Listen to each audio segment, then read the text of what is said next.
65. Tonight, showers and storms with a low around 55. And Wednesday, partly sunny with a high around 76. Don't miss Orville Peck's Stampede Tour at the Armory on June 11th. Hear hits from his latest album, Bronco, with special guests Duran Jones and Debbie Swanson. Listen to the Matt McNeil Show this week for giveaway chances. And find the ticket link at am950radio.com. Portions of the following program may be pre-recorded.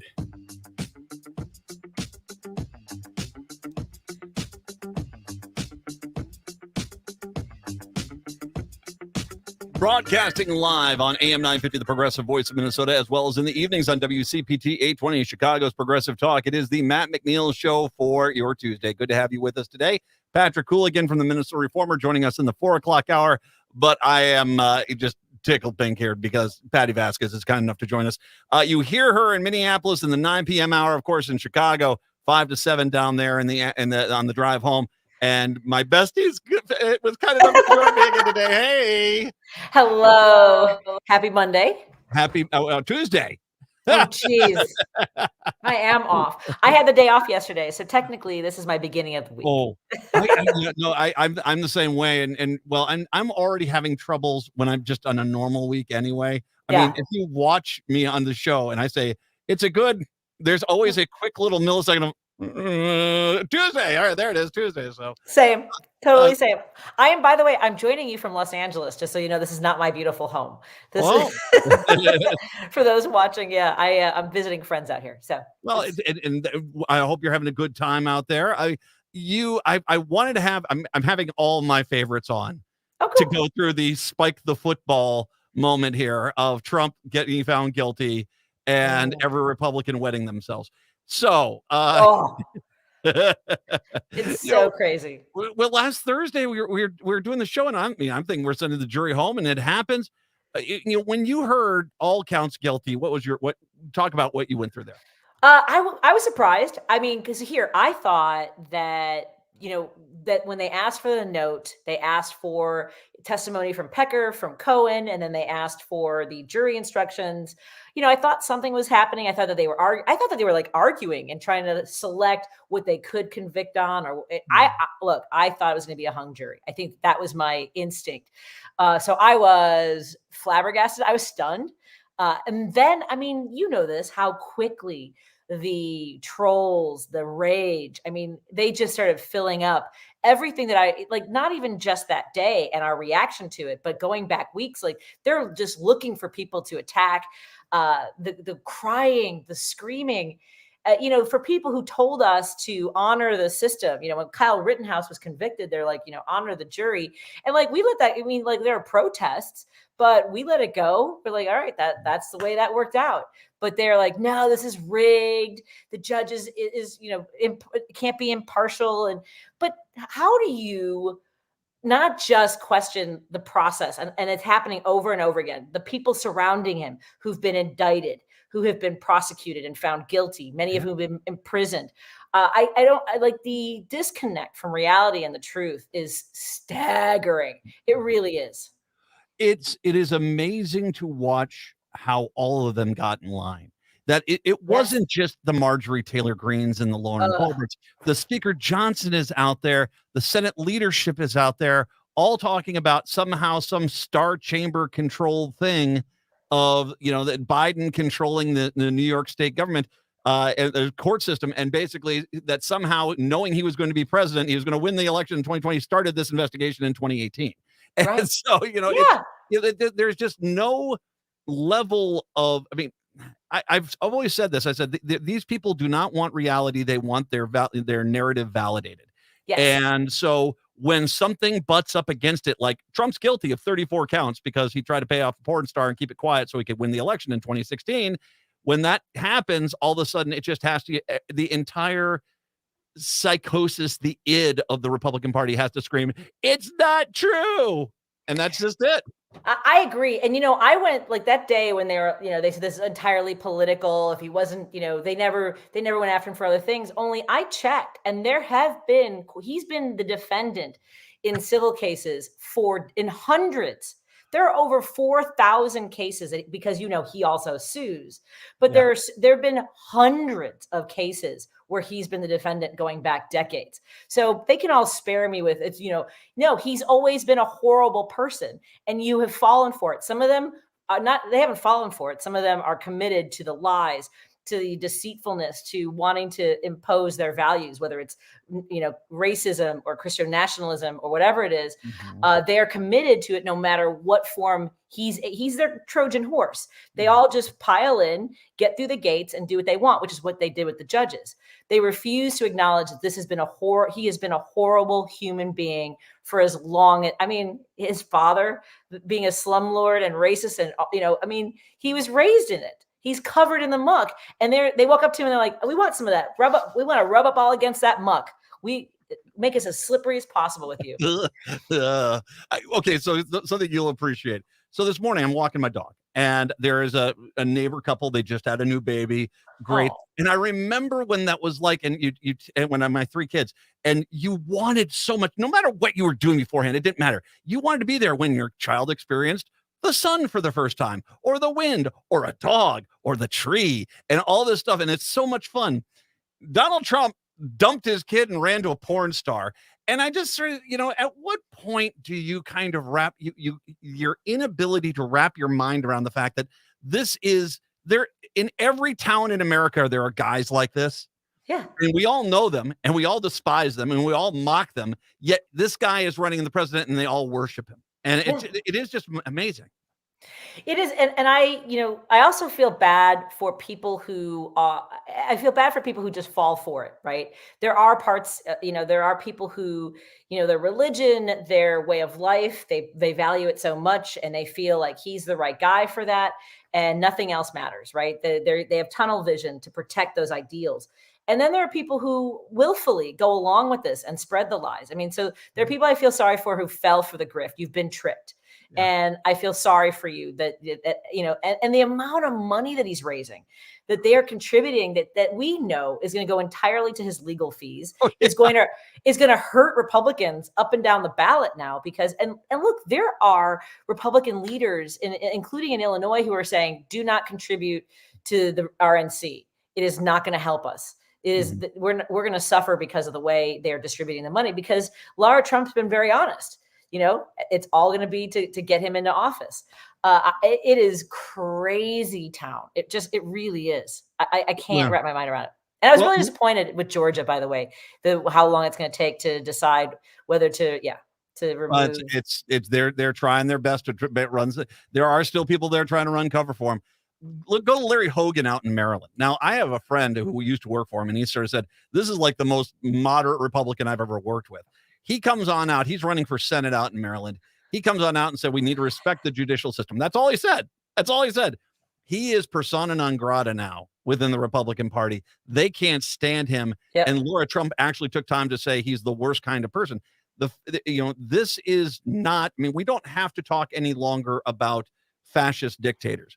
It's one way. Donald Trump was robbed. He's not guilty because, and once again, they don't want to face the reality that they follow a flawed human. Yeah. That the guy that tells them that they're not the loser, that everyone else is a loser, is actually wrong. They don't want to face that. So that's how you get this stuff into power like this. And I feel sorry for moderate Republicans to a point, not completely. Yeah, right. I still voted for Trump. Yeah. But I feel sorry for them because they look around and they cannot go anywhere but basically put their tail between their legs and follow, or else just stay home and try to be as quiet as possible. Well, to your point about feeling sorry for them, I mean, this goes to Adam Kinzinger and Liz Cheney. I'm grateful for what they've done, but they have been a part of this from the beginning, from the dog whistles of the 80s, and we're Reagan Republicans, which Reagan dismantled the labor strength, right? By crushing the air controllers union and then making it okay for corporations to destroy unions. And it has the gap between the uber wealthy and the working class was ushered in by Ronald Reagan. So, and then all the Willie Horton stuff during, the Dukakis campaign, or was it? Yeah. Dukakis, right. In Boston, all that's, they have been blowing the racism whistle, the Christian values whistle, when it came to feminism and abortion.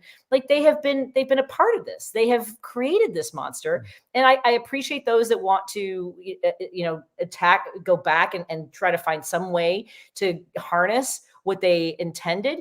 But no, they wanted this. It was always guns and babies, Christianity. It's what was it? The liberal elite, right? They're smarter. They're all too smart and bookish.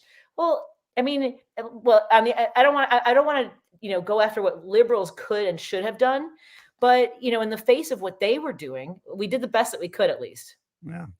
And I'm proof that the liberal elite with the intelligence, not all. Patty Vasquez joining us. One thing, I mean, I'm going to go dark here. Okay. 30%, 30, not this kind of dark. Boy. The 30% of this country follows him and loves him.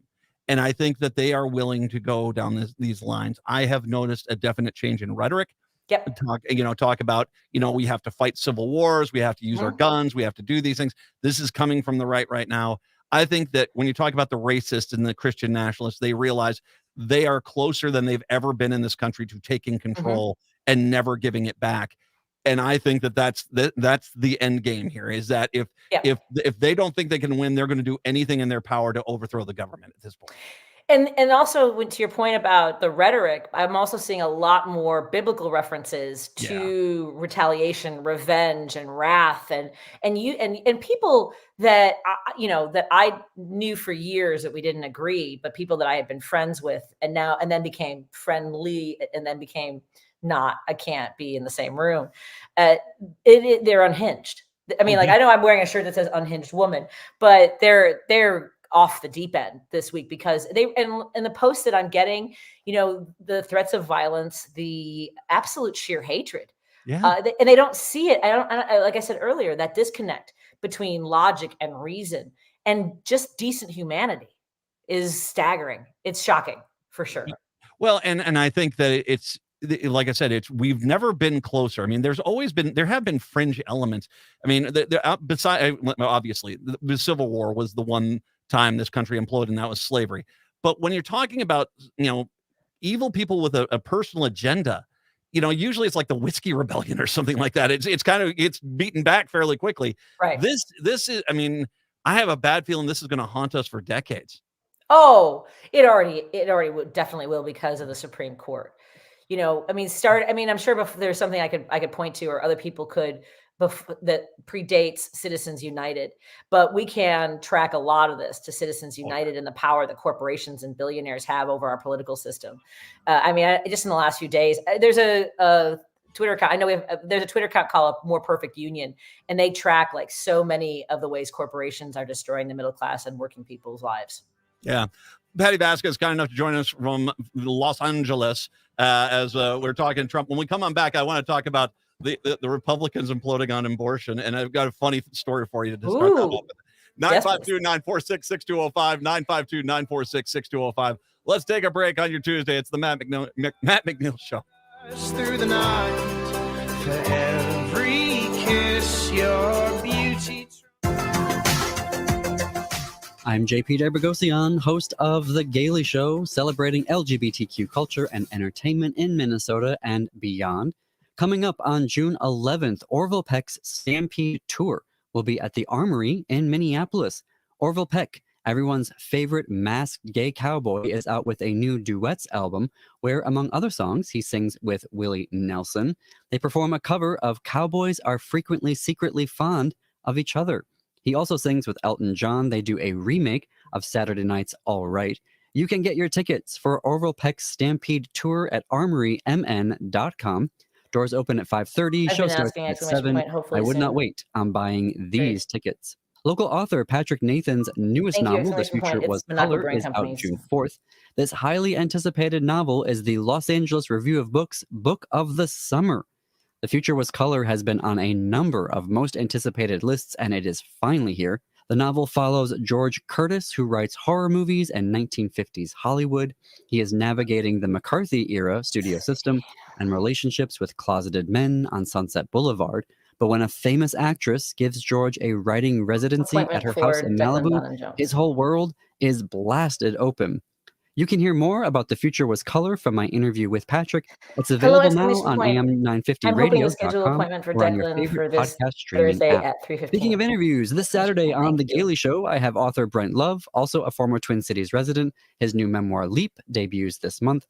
On This Queer Book Saved My Life, Neil Osby will be my guest. The book that saved his life is The Bisexual Option, written by local author and publisher Bill Burleson, who joins us for the conversation. So tune in this Saturday at 2 p.m., or you can stream all of AM950's programs everywhere you get your podcasts.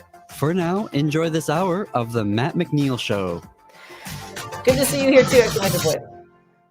Get ready to power up your summer at the 33rd Annual Energy Fair presented by the Midwest Renewable Energy Association. On Saturday, June 22nd, head to Custer, Wisconsin near Stevens Point for a day packed with clean energy and sustainability. Explore hands-on demonstrations, dive into educational workshops, and discover cutting-edge clean energy exhibits.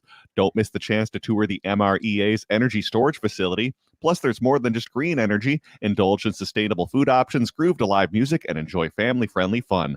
Lace up your sneakers for the Rise Up and Race 5K starting at 8 a.m., and energy professionals can get an early start to the weekend with Industry Demo Day on Friday, June 21st, featuring exclusive demonstrations and continuing education. Camping sites are available, and there are affordable options nearby. And here's a bonus, charge your electric vehicle for free. Again, that's the 33rd Annual Energy Fair presented by the Midwest Renewable Energy Association in Custer, Wisconsin on Saturday, June 22nd. Visit energyfair.org to join in shaping a cleaner, greener future. That's energyfair.org.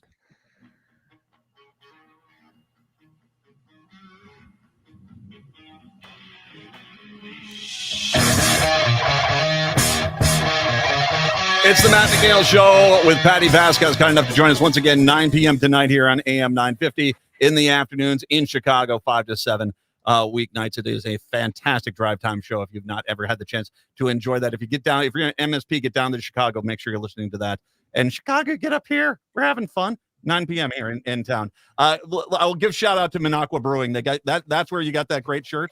Yes, there was a lot of people will leave reviews for his tap room and clearly have never been there. They're like, the owner is an unhinged woman. So Kirk Bangstead, who is the owner, and decided to make a whole, like, he takes a lot of the reviews and turns them into shirts and different elements, whether it's abortion rights or voting rights, all those things. So MinocquaBrewingCompany.com, a little shout out to my sponsor, if that's okay. Sorry, I don't know if I should do. You're more than welcome to. We've worked with them in the past as well. Excellent. They're fantastic.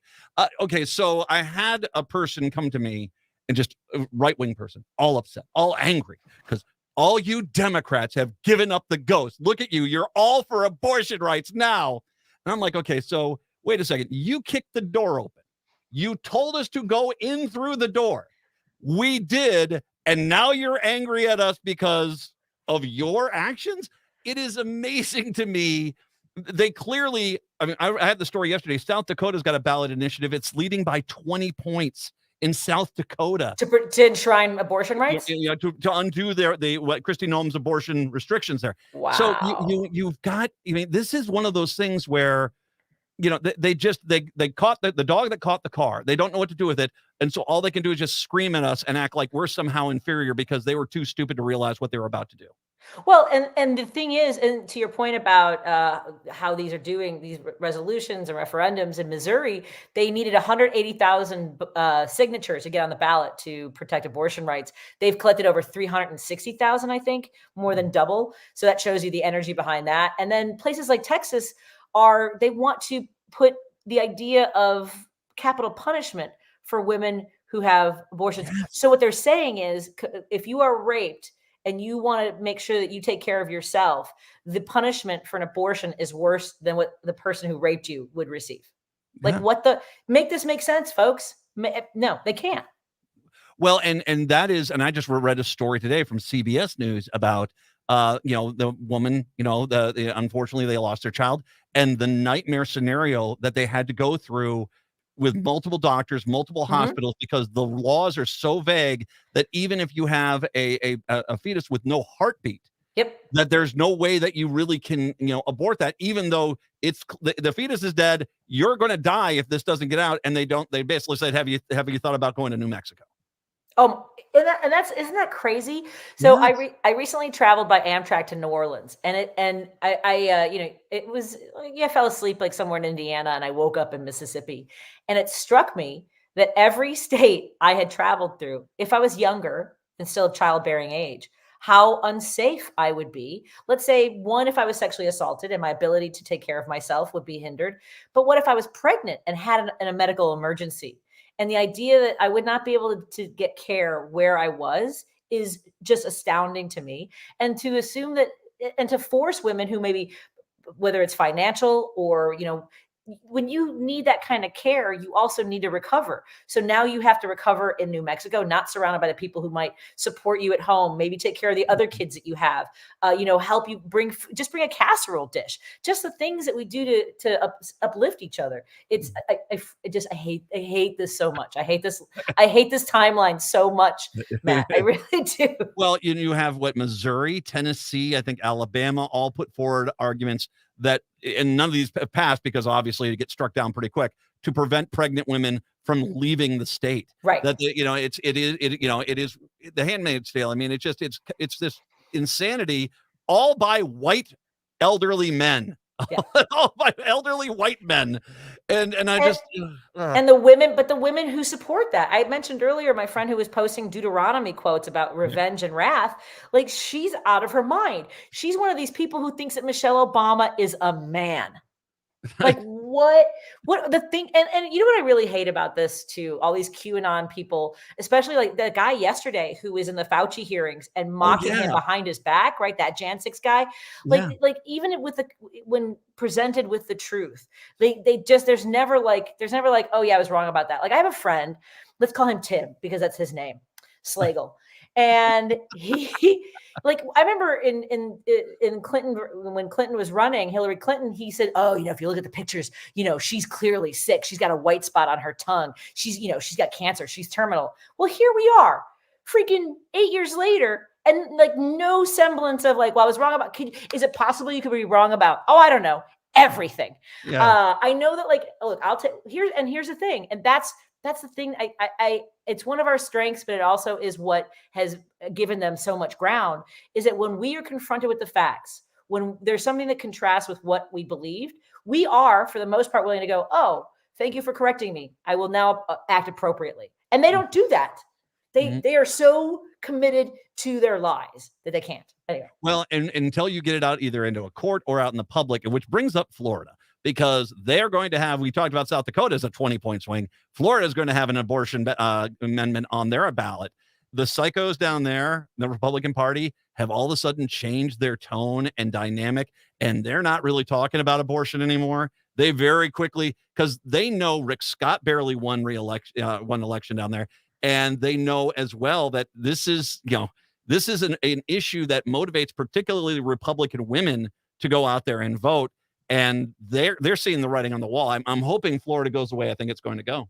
I hope so too. I think that you're right. I think that we have a chance there. And there are places where I think that there are people really doing a lot of groundwork. Like, in Missouri and in Wisconsin, the percentage of Republicans that are being challenged it has gone through the roof. I mean, I think Missouri is at like 80% when they were at like less than 20 previously of Republicans being challenged. And I think Wisconsin, in their first post, unrigging the gerrymandering, they're at, I think, 94% of the seats of people running for office. So it's amazing what Democrats going.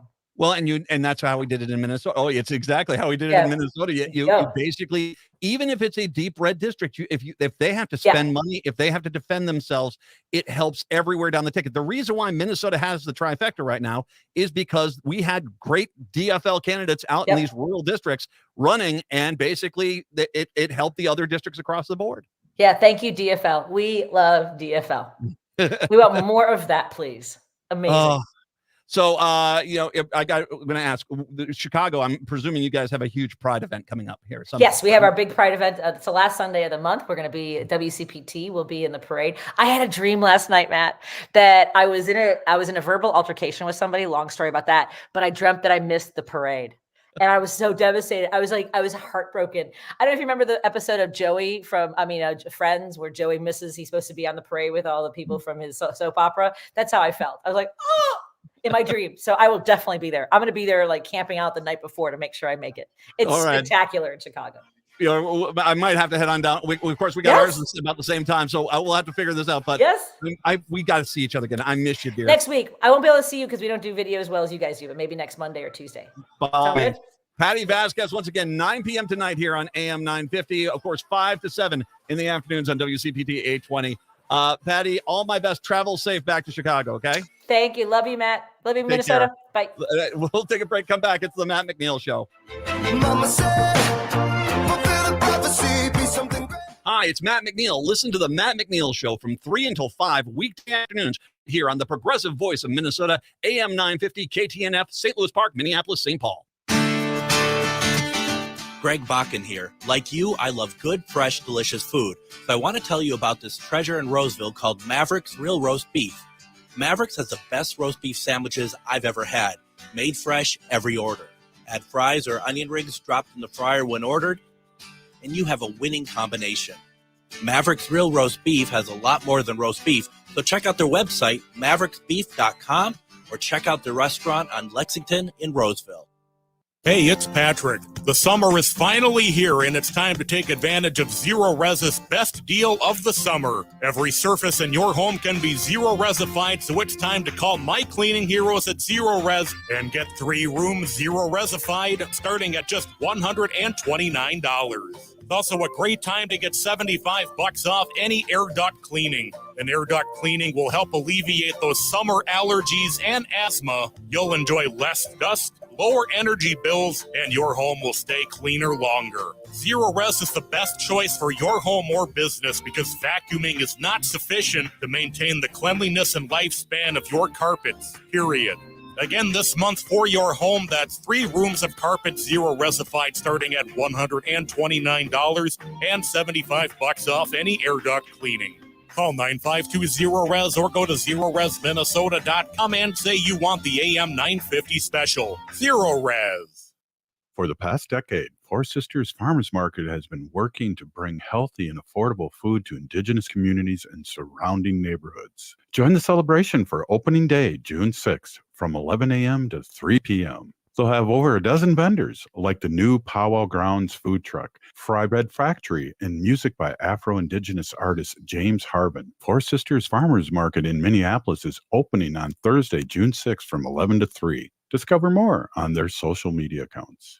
This is AM 950, the progressive voice of Minnesota. Hi, this is Angela Warner for Warner Stellian. And for a while now, you've been hearing me talk about how Warner Stellian has appliances for every budget. And yet, there's still some people out there that think that because of our beautiful showrooms, our expertly trained sales staff, and our professional delivery and installation crews, that we must be more expensive than our competition. And you know what? They cannot compete with us on value, but we definitely compete with them on price. Like right now, you can save up to 50% instantly and get an up to extra 10% back. So give us a try at one of our 10 Minnesota locations or at warnerstellian.com. With your AM 950 weather, I'm Brett Johnson. Look for partly cloudy skies today with a high near 85. Tonight, showers and storms with a low around 55. And Wednesday, partly sunny with a high around 76. Nightingale in Minneapolis is your perfect neighborhood gathering spot. Treat your taste buds to their famous Nightingale burger and fries, roasted duck breast, or try their unique offerings like the roasted broccoli bruschetta and smoked chicken liver plate. Can't stay? No problem, as Nightingale offers convenient takeout orders. More at nightingalempls.com.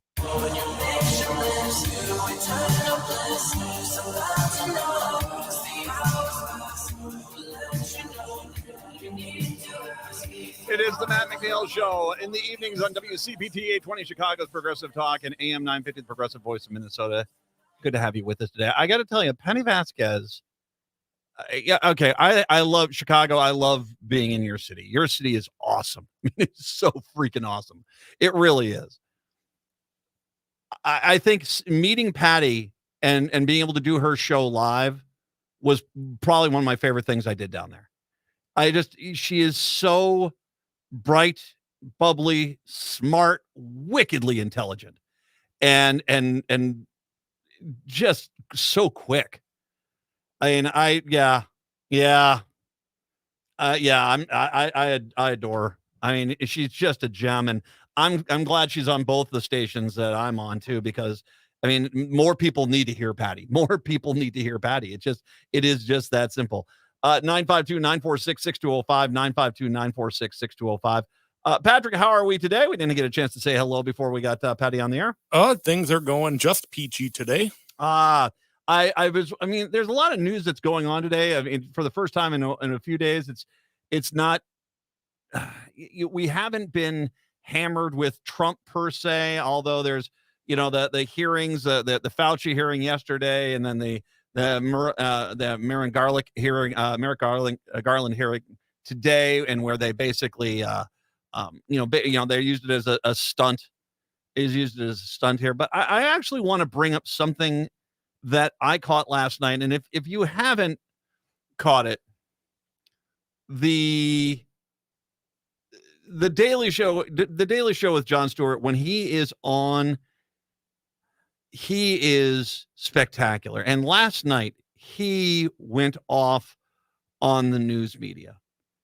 And there is something that is ethereal about that dude when he gets going, because he points out the flaws in a very complicated problem and presents them in a very simplistic manner, to which it's almost kind of like there was the before and after. You didn't think you could approach a subject, and then Jon Stewart will sometimes break it down, and you're like, oh yeah, that makes a lot of sense. And he went after the news media, and one of the things that the news media doesn't really do, which is, well, when someone says something that's an outright lie, such as when Donald Trump was on the Fox and Friends with the three stupider people that don't make the main team of Fox and Friends, the weekend Fox and Friends people, and he says there, I never said lock her up, even though he said it over and over and over and over again,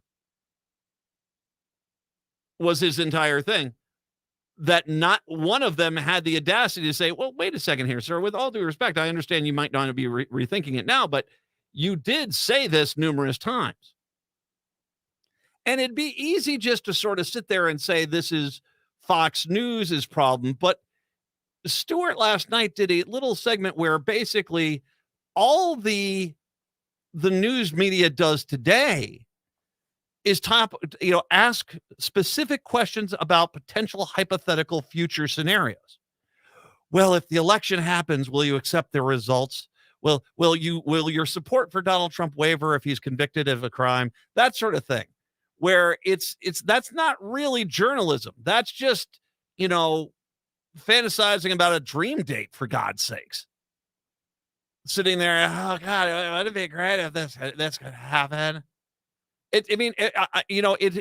One the way I would say it is, it's journalism that comes from the same part of the mind where you fantasize about what you do if you won one of those big lottery things. Oh, first thing I would do is I'd do this, and I go do this, and I go do this. Well, that's not news. And over and over and over again today, we do not have people calling out journalists. I, up here in Minneapolis, St. Paul, was recently fairly critical of one local journalist here who basically got a press release from the Republican Party and used that as his basis for the questions against the Democratic governor. And if you think about that, you say to yourself, is that a big deal? No one used to do that. You used to go and report the news. You didn't get one political party sending you the talking points and then questioning the other political party on the talking points you got from the other side. There is a laziness. I get it. You don't have the staffs you used to. You used to have, a media staff, which was, so many people, and you do research and you have investigative teams and you do these things and there'd be follow-ups and I get it. You don't have that anymore. But that's not an excuse to allow people to just come on your network and lie over and over and over again and never once say, sir, that's just not true. And I get that they might scream, but then you look at them and say, sir, if you just keep screaming, this interview's over. I want an answer. If you're not going to answer questions, which is what you promised you'd do when you came onto this interview, then we're done talking. And then tell them to go. But Matt, they might accuse me of being a loony liberal or a wacky conservative.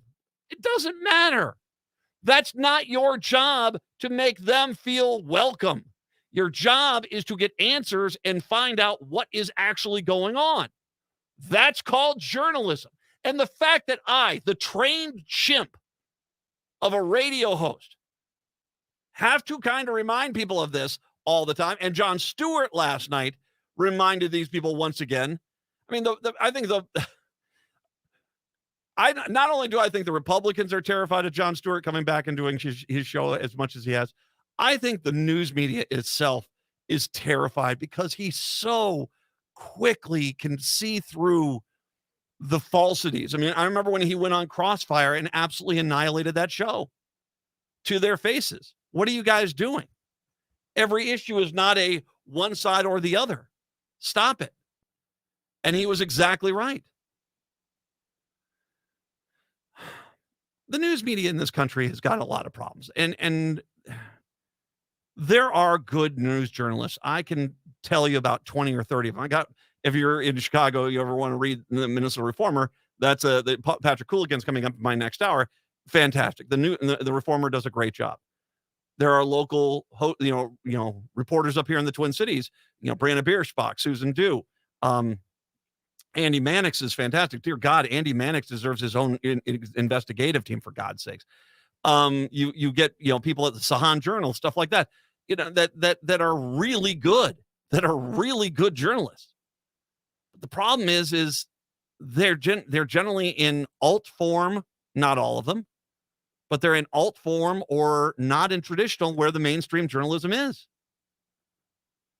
And our lack of having quality journalists actually holding politicians accountable is really hurting this country.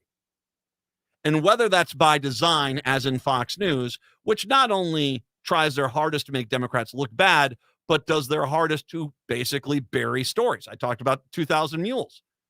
I talked to a conservative guy yesterday who got in touch with me after the show and said, 2,000 Mules is completely true. I said, no, it's not. And I shared with him the news stories. And he said, well, no one's talking about it on any of the news outlets I'm watching. I said, which ones are you watching? He said, Fox and Newsmax. I said, it doesn't mean it didn't happen. So whether it's by design or just by ineptitude, we need to have a better news media. Newsrooms typically immersed in political coverage during the presidential election are instead focused on saving their own businesses. This is not helping. Major restructuring, layoffs, and newsroom overhauls are unusual for America's biggest news companies just months ahead of a highly anticipated presidential race. I would make an argument that considering a lot of people that own news media are conservatives, I wouldn't be surprised if this was a little bit by design. Major restructuring, layoffs are once again are going to hurt the anticipated presidential race coverage. With businesses' headwinds growing stronger, news leaders know they can't afford to push off changes any longer. Subscription media growth has slowed as publishers struggle to replace customers who canceled their Trump-era subscriptions. The Washington Post on Sunday announced sweeping changes to its editorial structure and leadership, with its first ever female executive editor, Sally Busby, stepping down to make way for Matt Murray, former editor-in-chief at the Wall Street Journal. Murray will take over the role until 2024 U.S. presidential election, after which he will move to lead the new newsroom division focused on social and service journalism. Robert Winnett, deputy editor of the Telegraph Media Group, will replace Murray as leader of the paper's core newsroom via a newly created position. The Post is one of several major newspapers trying to find new readers willing to pay for the journalism online before the traditional products die out. CNN began testing a new strategy last month that asked readers to submit personal data like their email address if they want to continue reading on a certain amount of daily articles for free. It marks the company's most significant consumer-facing effort to begin reestablishing a direct-to-consumer relationship with readers after the fall of subscriptions video app CNN Plus in 2022.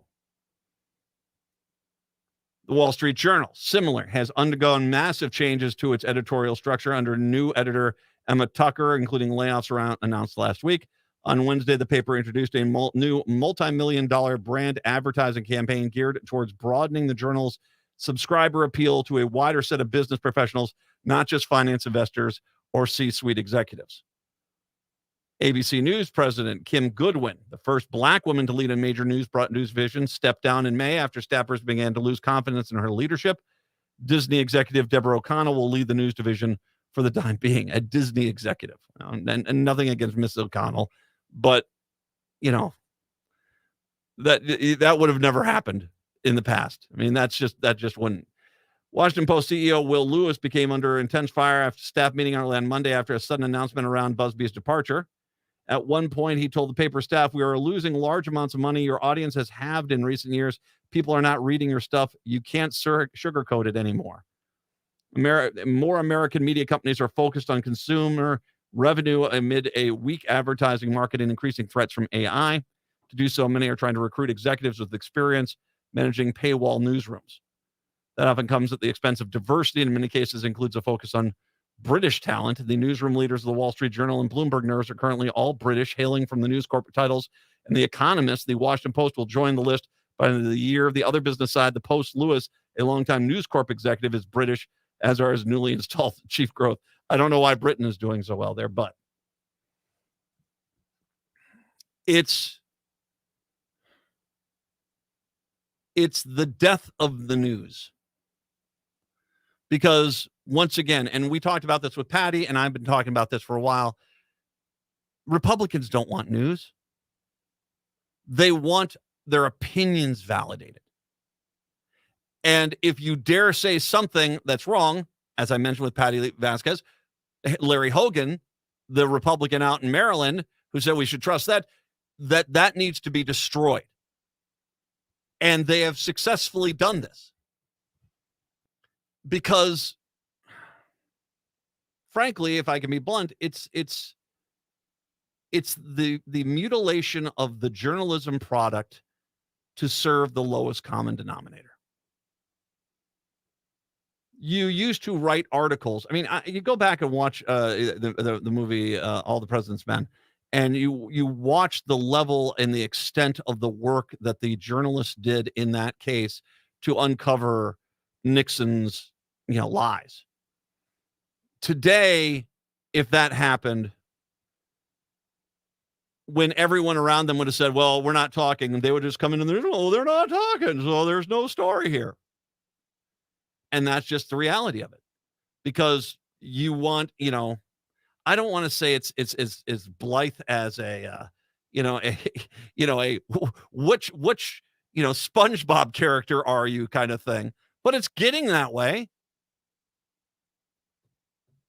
And the reality is we know less and less about the world. We know less and less about our neighborhoods. We know less and less about what's actually going on today, even though we have so many damn channels.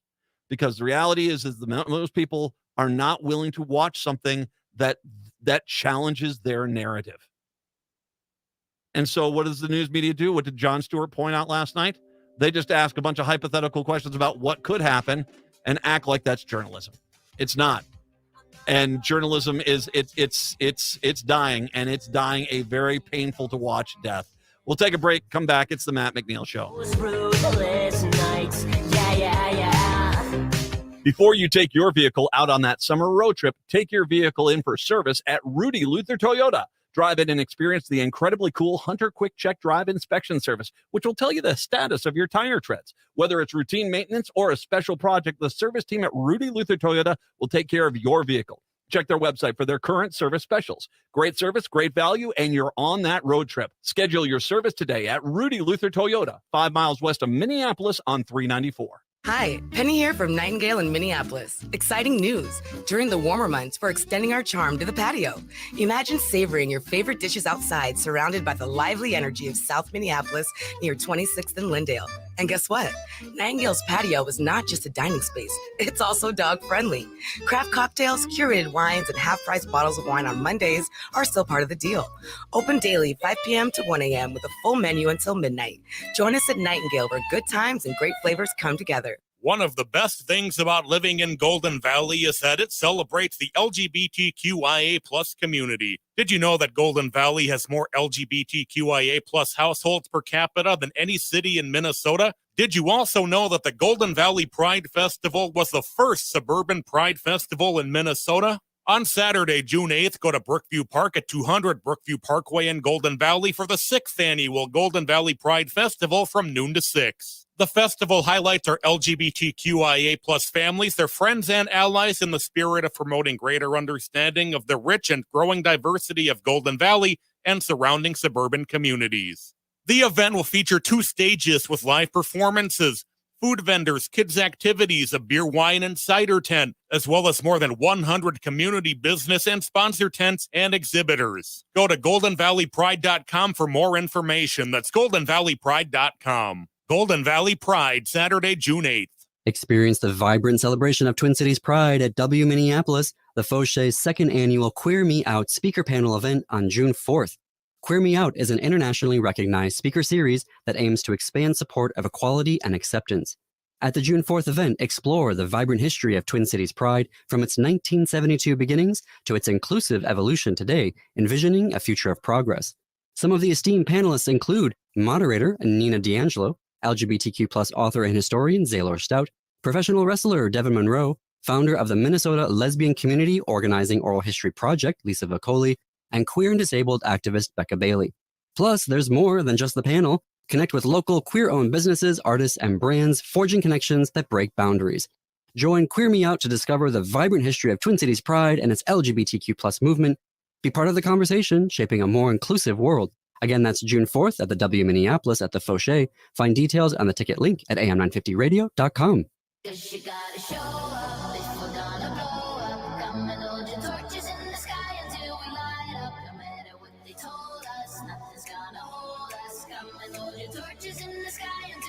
is the Matt McNeil Show, 952-946-6205. By the way, I'd be remiss if I didn't bring up Heartland Signal as well. One of the great news outlets we still have left in this country. And I'm actually reading one of their stories coming up here in the next hour. So, no, there are outlets out there. It just is, I think what that's going to be is it's going to be Heartland Signal and the Minnesota Reformer and all these other ones that's where you're going to find journalism anymore. And the rest of it is, tell me your favorite hamburger in town. And that's what, those are questions they're going to ask the journalists are going to ask the politicians. Because we don't want to upset anyone. And by not upsetting anyone, you basically have killed your product. 952-946-6205, 952-946-6205. So, the Wisconsin Attorney General on Tuesday filed charges against 3 allies of Donald Trump, accused of taking part in the effort to put forth a slate of fake electors and usurp the 2020 presidential election, according to online court records. By the way, this is another thing Stuart brought up last night, which is that the reason it's a real dangerous thing where Trump and the Republicans are saying you can't trust the court system anymore, because quite literally, as he showed, the courts are the only place you're getting these people telling the truth anymore. The courts are the only place that they are saying anything, that is, where they basically have to go on the record. And John Stewart pointed out, is like when they're talking about election fraud, that they talk about election fraud all the time, but all of a sudden in the courtroom, both Giuliani and Trump's lawyers are like, oh, well, wait, we're not contesting the election. We who said we're contesting the election? We're not contesting the election. Funny when they're in a court and they're on the record and their comments have consequences. And notice how they don't even think about that anymore when it comes to talking to any news outlets. They don't. That was the one thing I thought was funny, is that, when you do talk to these news outlets that are still doing it, the Heartland Signals, the Minnesota Reformers, the other ones that are out there. We had Aaron Rupar on yesterday, with Public Notice. It says, they don't return my phone calls because they know they can't manipulate us. You go get them. The men. I was wondering when we see Cheesebro show back up again. Kenneth Cheesebro, a right-wing attorney who helped drive the fake elector pilot. Jim Tropis, that's a new name. A former Trump lawyer. Now there's a few stacks of those out behind most buildings. And Michael Roman, a former Trump campaign official, are each facing a single forgery charge. Wisconsin is the latest state to bring charges against people connected to the former president involved in a broad effort to overturn the presidential election results. State prosecutors in Michigan, Arizona, Nevada, and in Georgia have brought charges against a swath of Trump allies. The attorney for Cheesebro declined to comment and has reached out to attorneys. The news outlets also reached out to the attorneys to find out any comments from them. Democratic Wisconsin Governor Tony Evers issued a one-word response to the charges Tuesday. Good. It's been previously reported that Cheesebro was helping investigators in at least 4 states, including Wisconsin, who were looking into the fake elector scheme. Cheesebro's lawyers had believed that the corporation would be enough for him to stave off charge, or the cooperation, not corporation. The cooperation would be enough to stave off the charges. Last year, 10 fake electors from Wisconsin disavowed their attempt to overturn Trump's deficit in 2020, recognized the legitimacy of President Joe Biden's victory, and pledged not to serve as real electors in 2024 in any election until when Trump is on the ballot, or to act as a sham electors in any future election as part of a civil lawsuit settlement. The 10 fake electors issued a statement acknowledging their phony certificates they signed in December were used as part of an attempt to improperly overturn the lawful election results.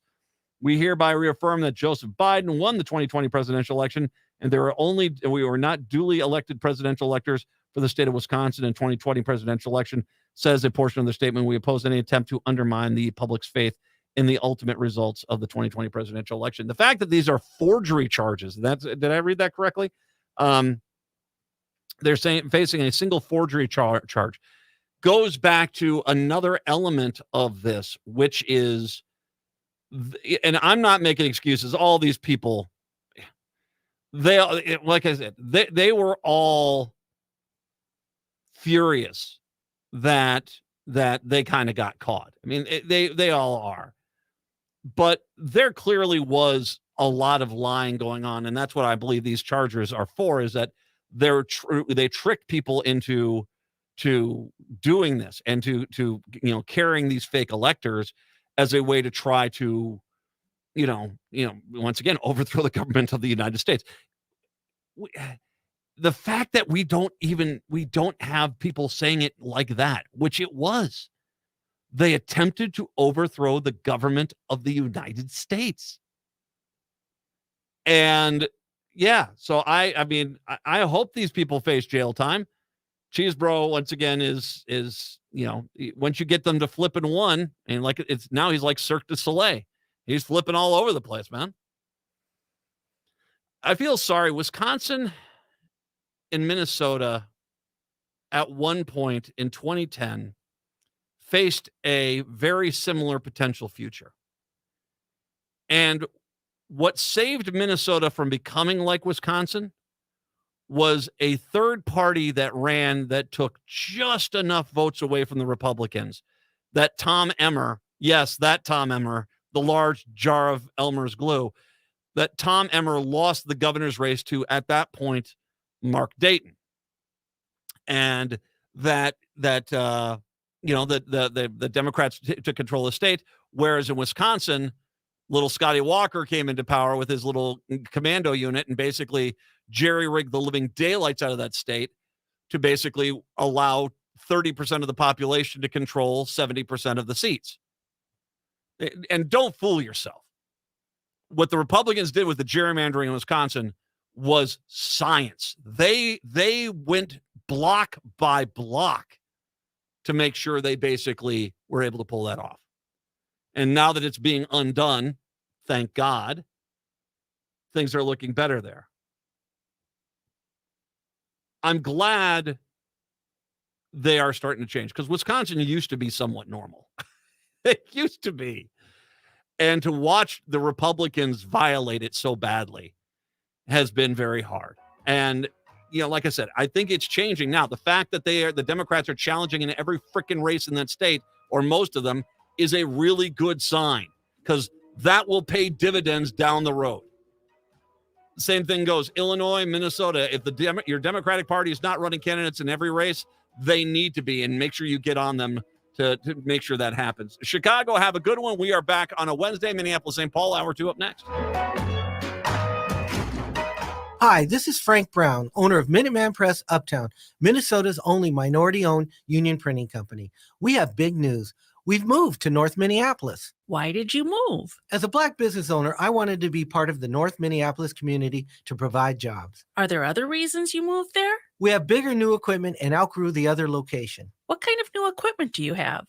We have new equipment that allows us to print quality signage and banners. We also have a new inkjet printer, printing larger sheets, improving production efficiencies. Is the new location easy to find? It's not only easy to find, it's more convenient with plenty of parking.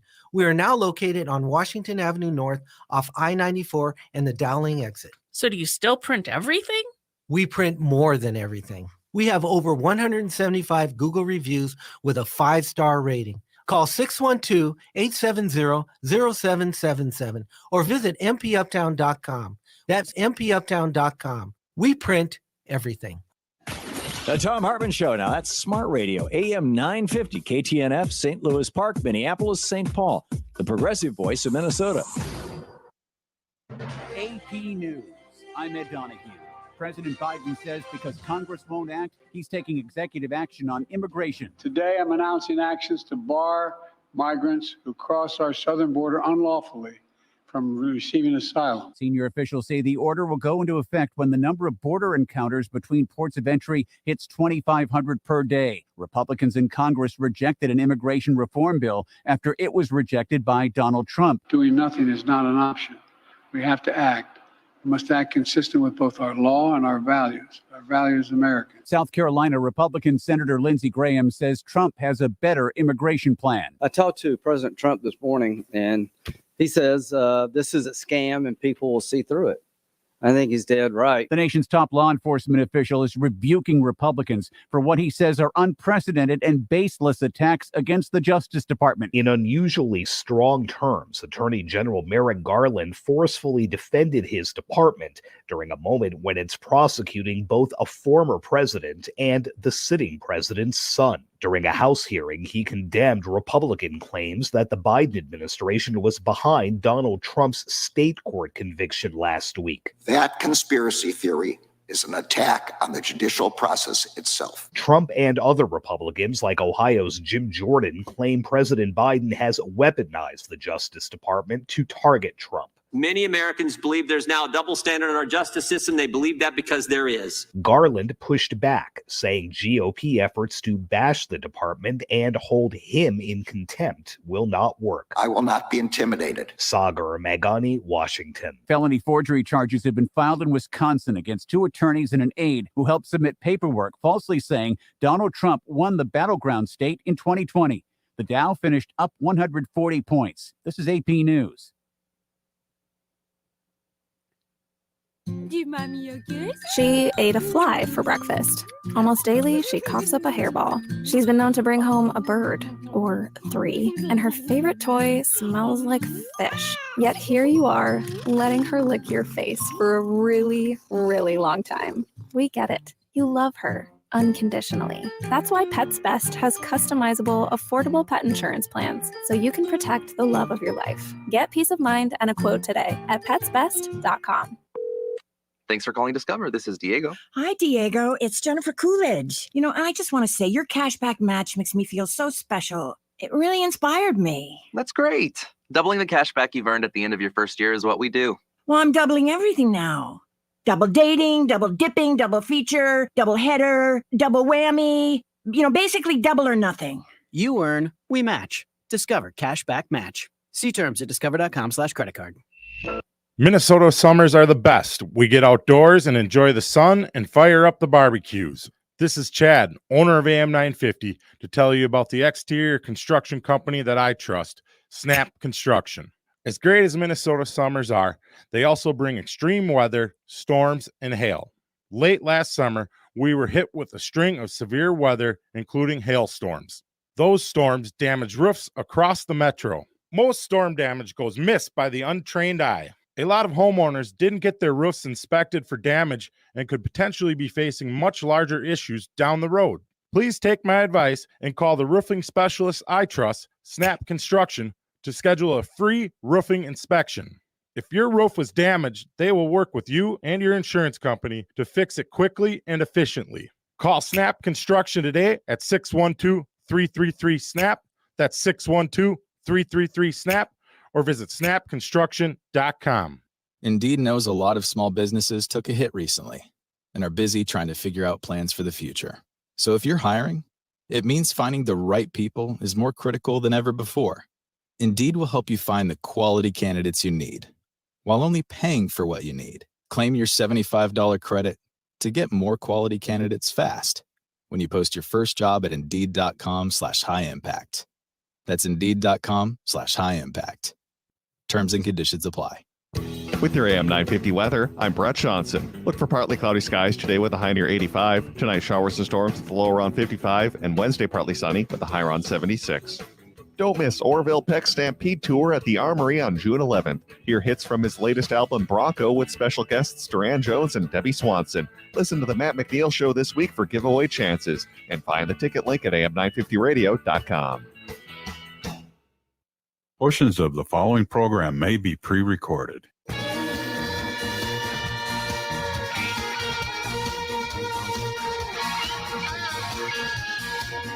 Hour number 2 of the show here on your now I'm doing it. Tuesday, Matt McNeil Show. Brett is in studio. Patrick here as well. 952-946-6205. 952-946-6205. A big deal this week. Of course, Orville Peck is coming to the Armory on June 11th. He's bringing the Stampede Tour to the Armory. Doors open at 7. He's got opening artist Duran Jones, Debbie Dawson.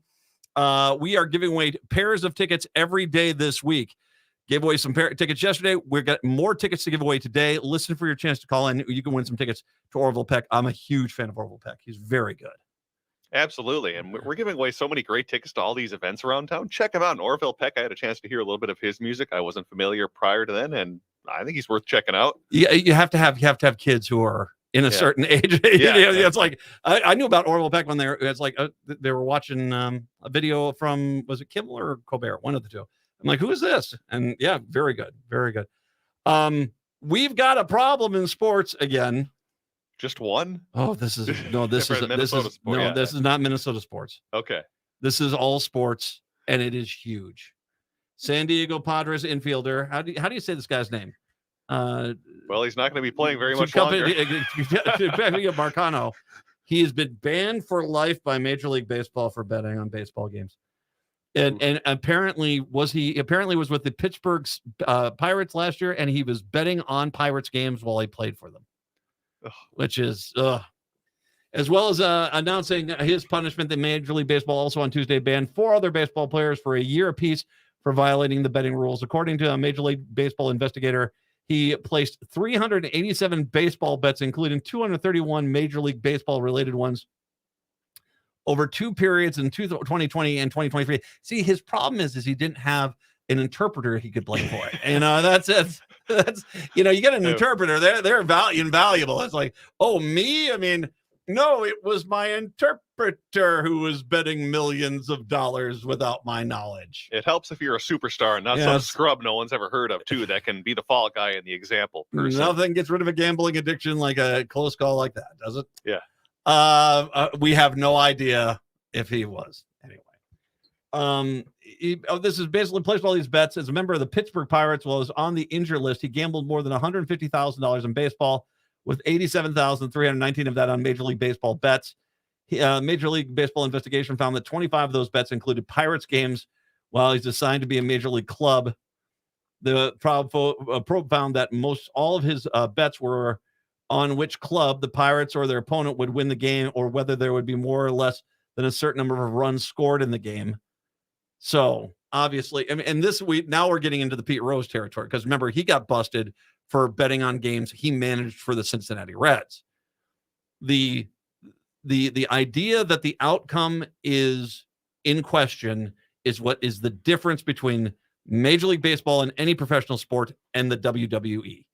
The professional wrestling is scripted. They have their stories. They have their things. This is not supposed to be there.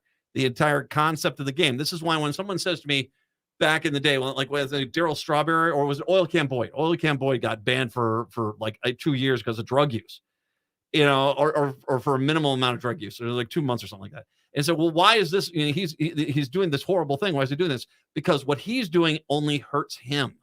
It doesn't violate the foundation of the game itself. And so, yeah, this is something that apparently there was a guy in the 1920s, this after the Chicago Black Sox scandal, who got caught gambling, and he was banned. But Pete Rose, of course, was, and Pete Rose, the tragedy of Pete Rose is he was an all-time great player, and he's nowhere near baseball anymore because he just couldn't stop betting on the games. I just, as this gets more and more crazy, I mean, that baseball stadium they're playing in is decked with gambling ads everywhere. The broadcast is this.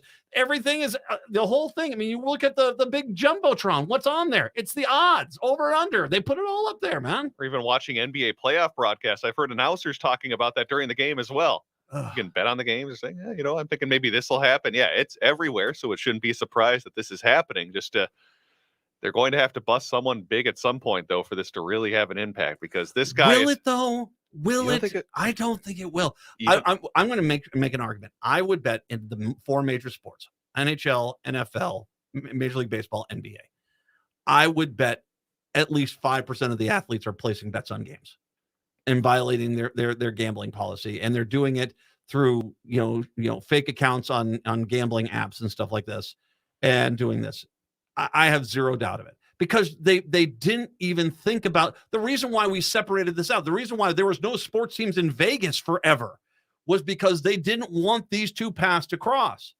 And now all of a sudden, it's not only are those two paths crossing, they want the players to spoon with these online sports betting apps constantly, and then act as if, well, you should have known it's bad. Yeah, it's a little different, too, with these apps where you don't need to go through a bookie where you have more people that's going to leave a paper trail of where you could get caught. Yeah, it's easier to just go on an app, use some pseudonym or a fake email, or they're probably a little more sophisticated than that. I got friends who travel the country, and they say if you watch a broadcast of a Dodgers game in Los Angeles or a Yankees game in New York, like 90% of the ads are freaking gambling app ads. Seriously. Pick how many runs are going to be scored in tonight's game. Who's going to win? Who's going to be the player of the game? Bet tonight. And it's kind of so nefarious. It's like, well, Aaron Judge is up here in 5 seconds. Do you think he's going to get hit or not? $100. Okay, I want to remind everybody, those big ass casinos did not get built on losing. They're not losing money. They're making money. And a lot of charity to help people out. It's not a charitable group, although Donald Trump sure thought it was. They are making so much money. When you look at these sports betting apps, and they've got every celebrity and big retired athlete they can find, pimping their product. They're not doing that because they're losing so much money they can't afford this. No, they front you $1,000 in free bets because they know it's going to be gone instantly. Yeah, it's. I've got to tell you the truth. I'm kind of scared. I know they did not get that betting bill done, but to a point, I'm kind of scared of where this is all going, because how long till we get a college quarterback who basically all of a sudden owes $2 million and has been throwing games because he got addicted to gambling? I mean, think about that. Well, he'll pay it back by just signing a deal with FanDuel. He will. As much as you joke about that, he was like, hey, you know me from betting. You know what's more important than the game? The bet. And they will. They will. Oh, I do a fantasy football league. I do the NCAA brackets. I don't go, hey, Matt, the Twins. I mean, I did the playoff game with Schechter. We had the playoff series with Schechter, the Yankees and the Twins. Yeah. I lost miserably. Thank you very much. I do this occasionally, but I'm always doing it tongue in cheek, and it's either I'm doing it for free or it's just a small little group where it's like $20 is the winner. You get like $20 doesn't even get you in a movie nowadays. So I'm kind of scared of where this is all going. It's just scary with those apps thinking you're there watching a game. I'm bored. I'll put a couple bucks on whether this at bat goes 6 pitches or 8 pitches. You can make money on something as goofy as that. God, it is. whether a guy makes a free throw or how many times he dribbles. You can bet on anything with these The games. Super Bowl, didn't they have some guy that basically lost his house? His wife went up on TikTok or something like that and threw a fit because they lost the house because he placed so many bets on the game and they lost almost all of them. Wow. Anyway, that's the latest. And I'm going to guess by the end of this decade, there'll probably be another 40 names on that list of banned for life just in baseball alone. Just in baseball alone, man. You work all that hard. You work your entire life honing your skill to get there, and you cannot not bet. God, I mean, I just don't know what, well, it's an addiction. It's an addiction. It is. So it scares me because I don't think sports are ever going to be the same again. Now that this is all, now what's done is done. Yeah, it's too easy to bet on these now. Exactly. By the way, before we get into Patrick Cooligan, Minnesota Reformer here, let's do something else here. Orville Peck is at the Armory on June 11th. I get a pair of tickets right now. A pair of tickets to go see Orville Peck at the Armory June 11th. 952-946-6205. 952-946-6205. Caller number 5.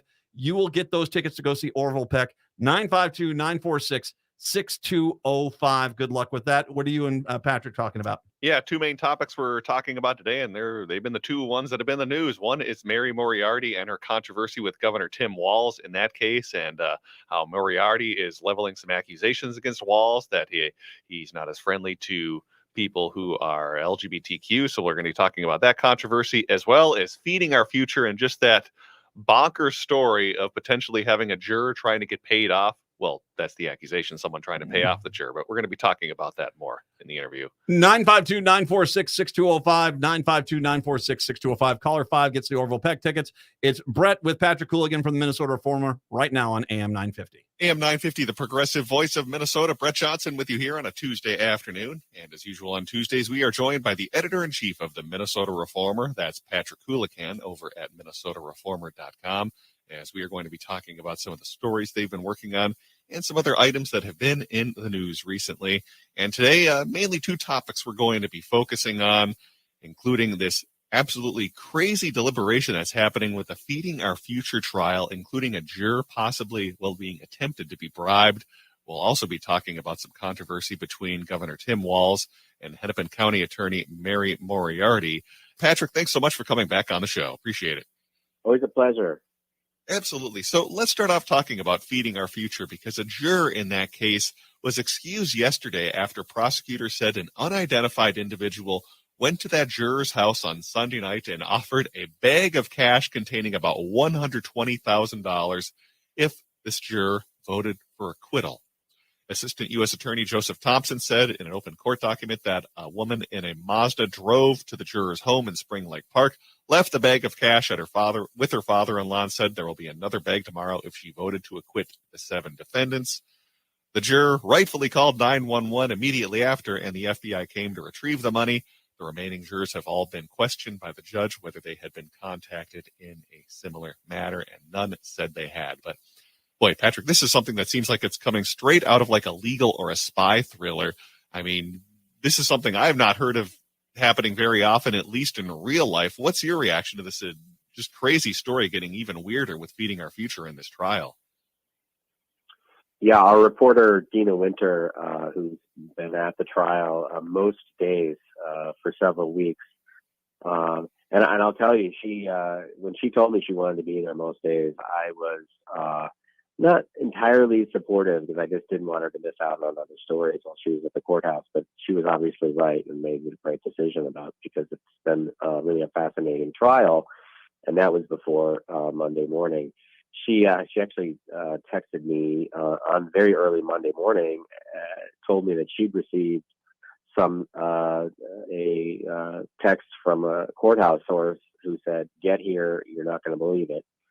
And sure enough, a jury, the youngest member of the jury, 23 years old, the only person of color, we believe, on the jury, was approached Sunday night, not home, but her father-in-law took this package. And then, as you noted, she immediately called 911 when she got home. The judge yesterday said in court that the juror is quite terrified. I think if somebody shows up at your house with a bag of money and tells you, like, we'll give you more money if you do this, I mean, it's not just a promise, it's also this kind of a threat. So that juror has been removed. They also were forced at that point to seize everyone's cell phones after a search warrant was issued for them. The defendants, I should say, the 7 defendants. Then they had to have a detention hearing to determine whether or not they would detain the defendants who had been free, whether or not they needed to detain them because they are now suspects in this bribery case. Some of the arguments made in court by the prosecutor and apparently accepted by the judge were that really the only people who knew the identities of the jurors were the prosecutors, the defendants, and the defendants' lawyers.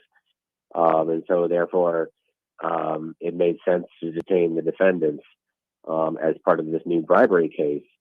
As Dina, our reporter, pointed out this morning in our Minnesota Reformer newsletter, that's probably not accurate to say that the defendants on trial and the juror and their lawyers and the prosecutors are the only ones who know the identities of the jurors, because given the way technology is today, it's not really that difficult to determine somebody's identity if you can get a picture of them often, or they were not sequestered during the trial, so you could follow them home.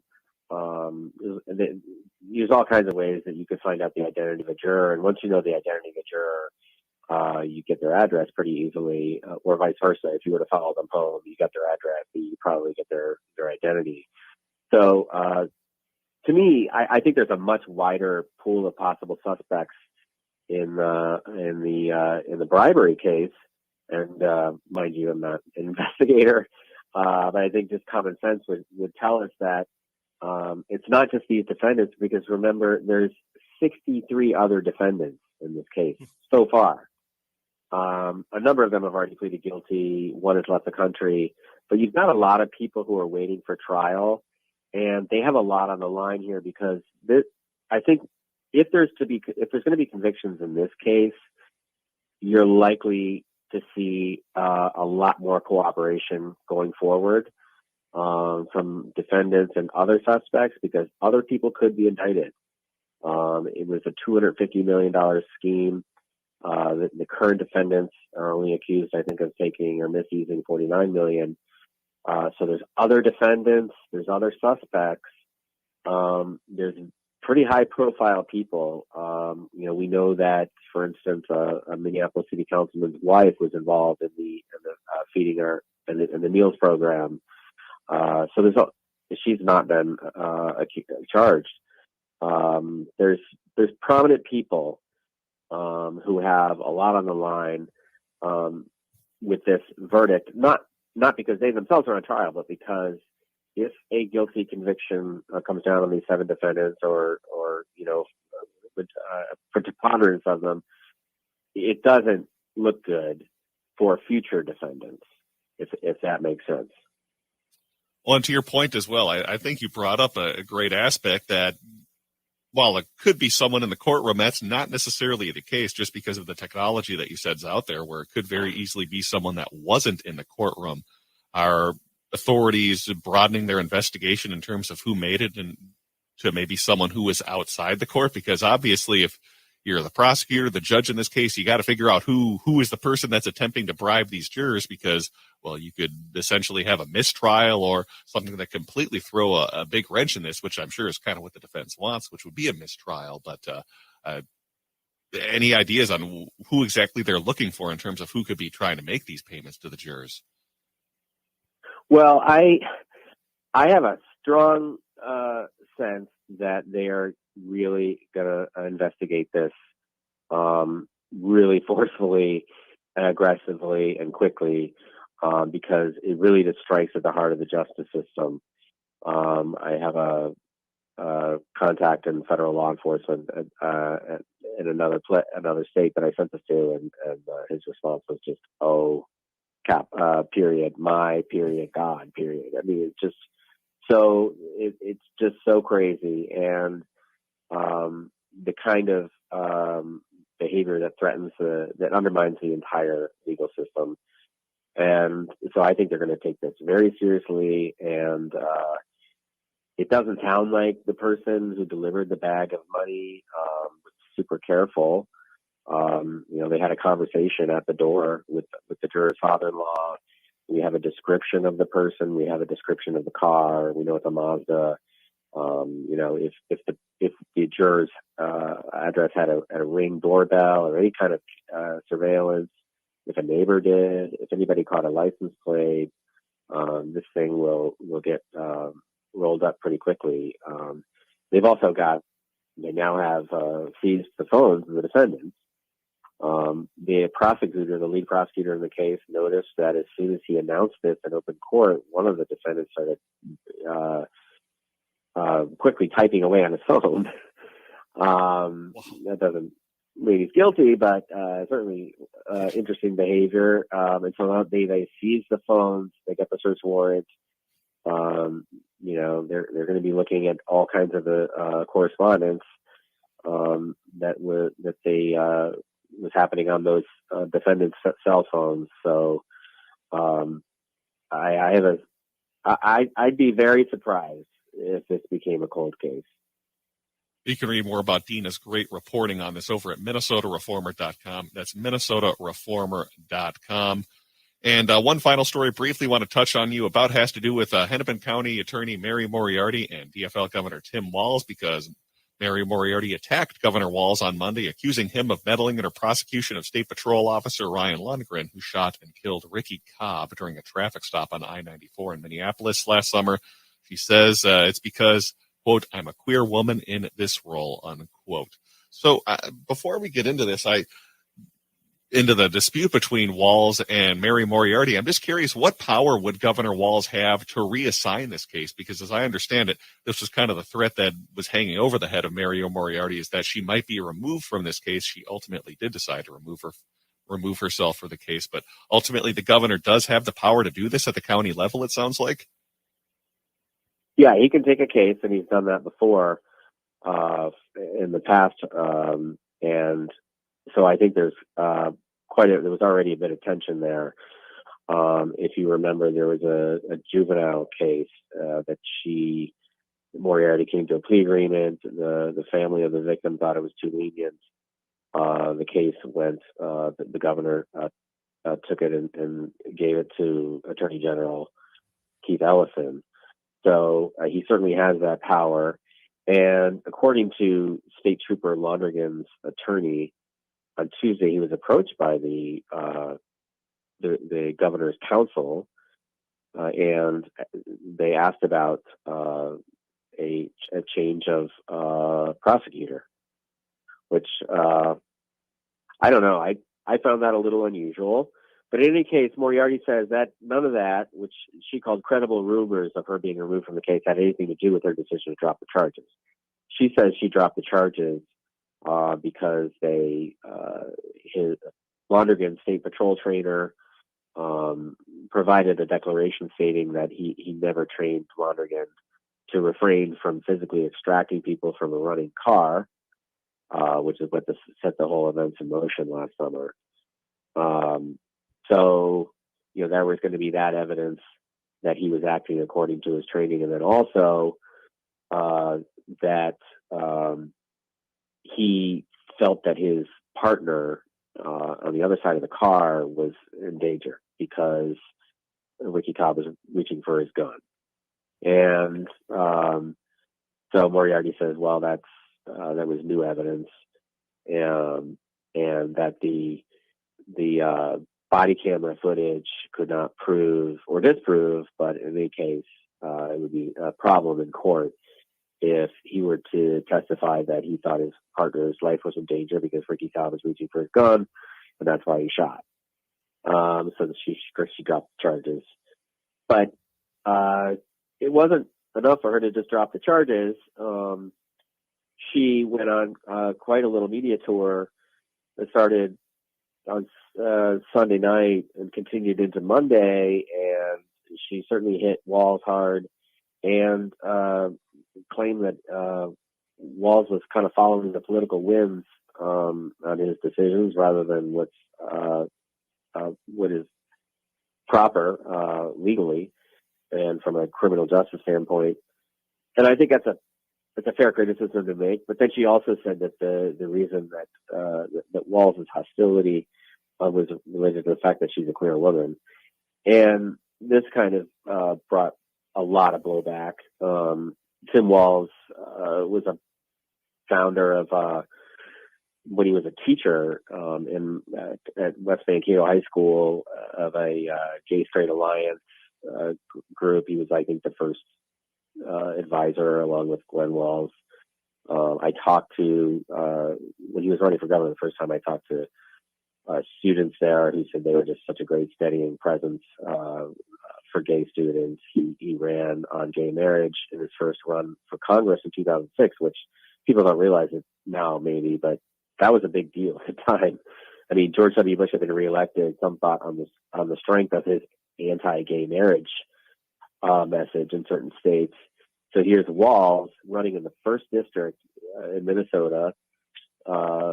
I think generally we'd associate it with fairly conservative cultural values. He's running on marriage equality in 2006 and wins on it, and certainly been viewed by LGBTQ folks as an ally, and he got statements of support to that effect, including from Angie Craig, who's I think the first open lesbian mom in Congress and the first openly lesbian member of Congress from Minnesota, et cetera. So I think that was probably, maybe she feels that way and she gets a lot of support from the fact she just says what she feels. But I think that was probably a statement that she would have been better off keeping to herself, just because he does have a lot of credibility on the issue and a lot of supporters. Yeah, he is the governor of Minnesota, and as I've at least seen so far, it seems like the vast majority, if not all, of the kind of DFL party apparatus has largely been lining up behind Governor Tim Walz in this case. You can read more about that over at minnesotareformer.com, minnesotareformer.com, as well as the other great stories that they have been working on. We are just about out of time for today, but we have been speaking with Patrick Houlican, who is the editor-in-chief of the Minnesota Reformer. Patrick, as always, thanks for coming on the show today. Always a pleasure. All right, let's take a break and send things back over to Matt McNeil on AM 950.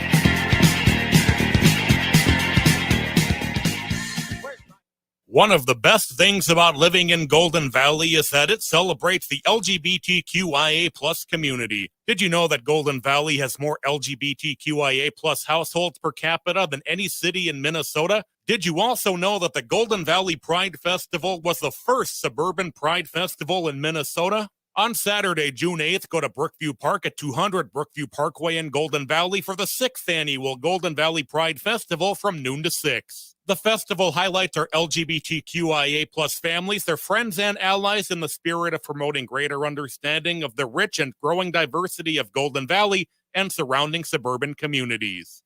The event will feature 2 stages with live performances, food vendors, kids' activities, a beer, wine, and cider tent, as well as more than 100 community business and sponsor tents and exhibitors. Go to goldenvalleypride.com for more information. That's goldenvalleypride.com. Golden Valley Pride, Saturday, June 8th.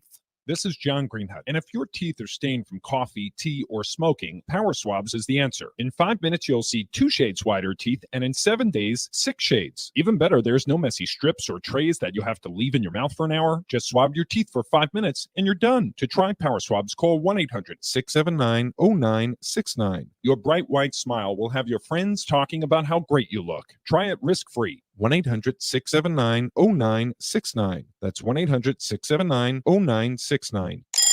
Toad, your alarm clock is ringing. It's spring. It's spring? Yes. Ding-a-ling, is it spring? Is it true? You know what that means? I do. It means our show, A Year with Frog and Toad, is playing at Children's Theater Company. I can't wait for everyone to come see us live on stage. Oh, what do you think we should do? Well, we'll go swimming, bake cookies. And of course, we'll also sing! This is a musical, after all. Don't miss A Year with Frog and Toad, playing April 23rd through June 16th. Tickets at childrenstheater.org.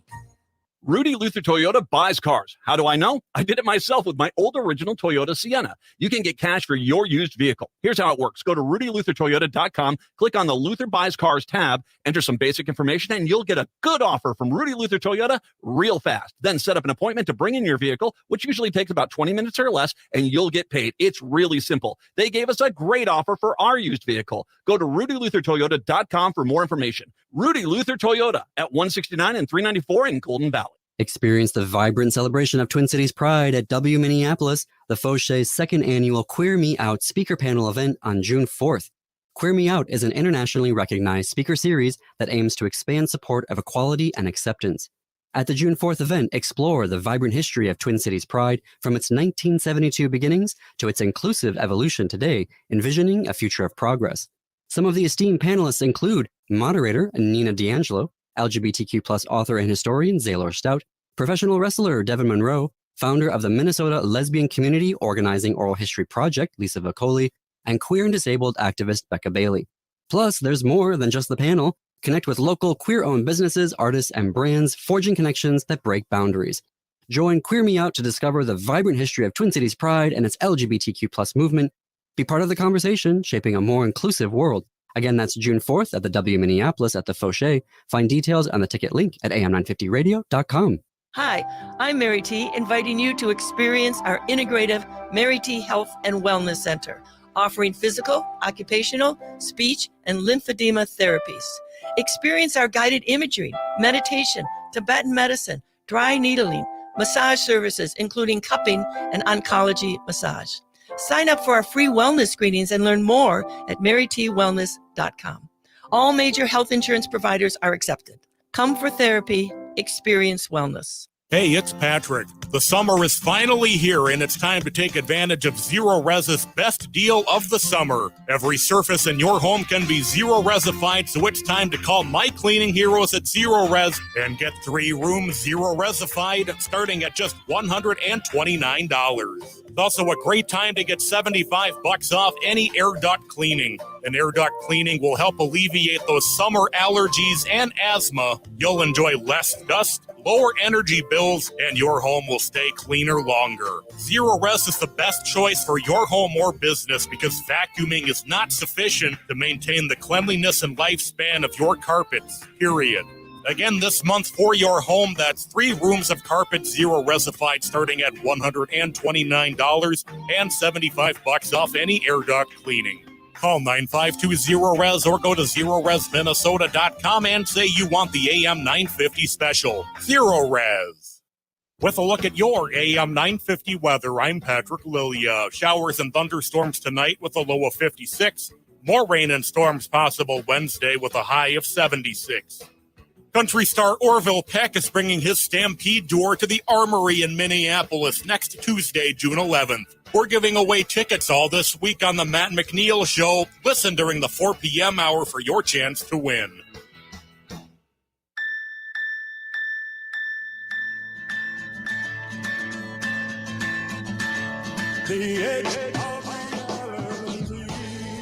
AM 950, the progressive voice of Minnesota, the Matt McNeil Show. And by the way, we got another pair of tickets to Orville Peck to give away here in just a little bit. 952-946-6205, 952-946-6205. So I will say there has been, with the news of yesterday, just really quick, a second juror from the Feeding Our Future trial has been excused after they heard about the first attempted bribe. They themselves weren't bribed, but they heard about it, and so they removed them, which, because let's be honest, it takes a little bit of away the impartiality of the whole thing, as they're trying to work through that case still yet. But I want to take some time to talk about Mary Moriarty and her comments about Governor Tim Walz. Hennepin County Attorney Mary Moriarty complained publicly again on Tuesday that DFL Governor Tim Walz treats her differently than her male predecessor because she's a queer woman, a claim swiftly refuted by the governor and his allies. Moriarty initially made the comment to a Star Tribune reporter as she revealed that she would drop the murder and manslaughter charges against Trooper Ryan Londrigan and the shooting of Ricky Cobb the last day, summer, the traffic stop. The top prosecutor in the state, most populous and busy county, talked at length about her critics, including the governor, delegitimizing the system. She said the criticism was personal as well. I never saw this happen to my predecessor. She said in an interview, why is the governor treating me this way? Why is the governor questioning me in something that I asked myself and others quite a few times? Well, because you're doing a really crap job at your job. You're not doing your job very well. I'll answer that question for you, because you're doing your job so poorly that other people have to step in. I am a white, straight man. I will freely admit that from the get-go here. I voted for Mary Moriarty. I voted for her. I thought she was the change. She never once, she talked about needing change in the office, but she never, during the campaign, stated to the extent at what she was being willing to change. And I have talked about this over and over again on this show with Mary Moriarty. Did the system need to be fixed? Yes. And trust me, Mary, I called for the dismissal of your predecessor numerous times. It was bad. I mean, it was bad. Jaleel Stallings should have been the end of him, and yet he was able to retire on his own terms. It was bad. The system was broken, undeniably, and still is broken. Look at Ricky Cobb, the whole thing there. And police officers don't pull their guns, fingers on the trigger, safety off, round in the chamber with white guys in the suburbs. But black guy, get those guns out.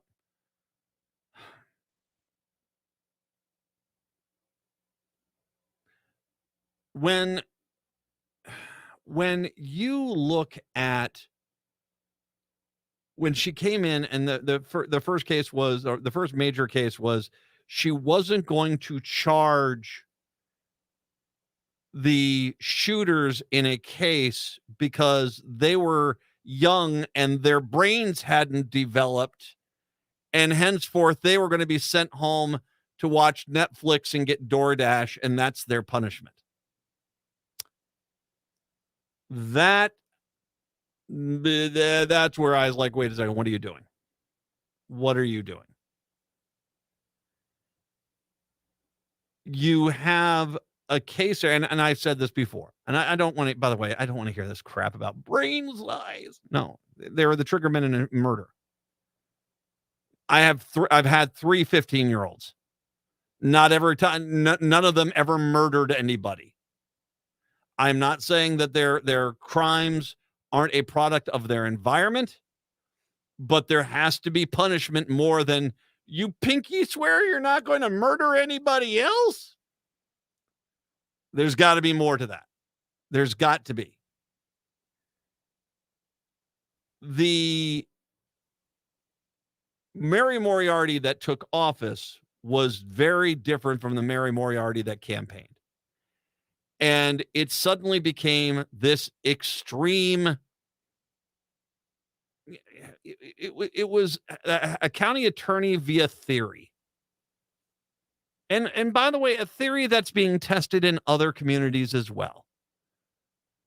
That instead of and I'm paraphrasing here, this is not necessarily anything Mary Moriarty has said, but it's as opposed to prison, we're going to have a drum circle and some pancakes, and we're going to talk out our problems. Well, great if it works. It doesn't work. San Francisco was the most blatant implosion of this false mentality that you basically can just let everyone go, and as long as you just got your stern wagon figure out there and waggy, that basically you can correct hardcore serial criminals with just a dance and a sing. And that doesn't work. And in San Francisco, it imploded and blew up in their face. And they actually, in San Francisco, they recalled her. I believe it was the attorney, the city attorney over there was recalled because the system was failing spectacularly. The I've watched as you know, there has been a kid gloves mentality towards carjackers. And once again, I'm not saying a carjacker necessarily, needs to get locked up. As a matter of fact, let me take a quick second. Let me share what my mentality was, and I thought that Mary Moriarty was about. Let me. When I voted for her, let me tell you what I thought she was going to do. Let's take a carjacking.